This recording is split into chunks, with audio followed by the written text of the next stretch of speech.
அன்பார்ந்த இறையன்பர்களுக்கு அநேக நமஸ்காரங்களுடன் நமது எல்லைக்காளியம்மன் சுவாமி தரிசனத்துல அம்பாள் வந்து பார்த்தீங்கன்னா இங்கே கிட்டத்தட்ட ஒரு 50 வருஷமா அம்பாள் இங்கே அருள் பாலிக்கிறா.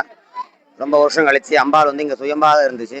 அம்பாள் வந்து இன்னைக்கு அரூபமாக இருந்ததை உருவமாக கொண்டு வந்து வச்சிருக்காங்க. இன்னைக்கு அம்பாளுக்கு வந்து பார்த்தீங்கன்னா 4 கரத்துடன் இருக்காங்க. அபயஹஸ்தம் என சொல்லக்கூடிய ஒரு கையில சூலாயத்தையும் ஒரு கையில அங்குசத்தையும் கையில வச்சுட்டு இருக்காங்க. ஆணவத்தை அடக்கக்கூடிய அம்பாலா இங்க அருள் பாலிக்கிறாங்க.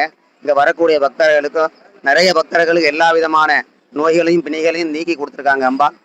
அதே போல அம்பாள் வந்து பார்த்தீங்கன்னா ரொம்ப விசேஷம். இன்னைக்கு 2 கால ஹோமம் பண்ணி, அதாவது நாடி சந்தானம் சொல்லக்கூடிய நாடி சந்தானம் கலாகரிசனம் அம்பாளுக்கு மகா பூர்ணாகுதப்பட்டு செலுத்தி அம்பாளை வந்து இன்னைக்கு பூர்ணம் பண்ணி வச்சிருக்கோம்.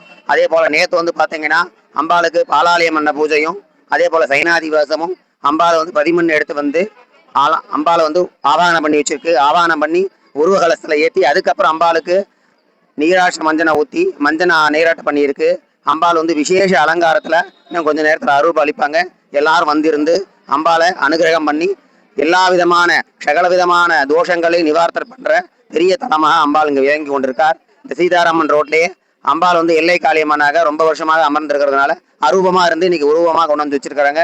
ரொம்ப விசேஷம். எல்லா மக்களும் வாங்க, எல்லாத்துக்கும் எல்லா விதமும் கிடைக்க. சதமானம் எப்புருஷதா எல்லாரோக்கிய ஐஸ்வர்யானாம் அபிவிருத்தியர்த்தம் தீர்காஷ்மான் பவதி சதாஸ்தோ.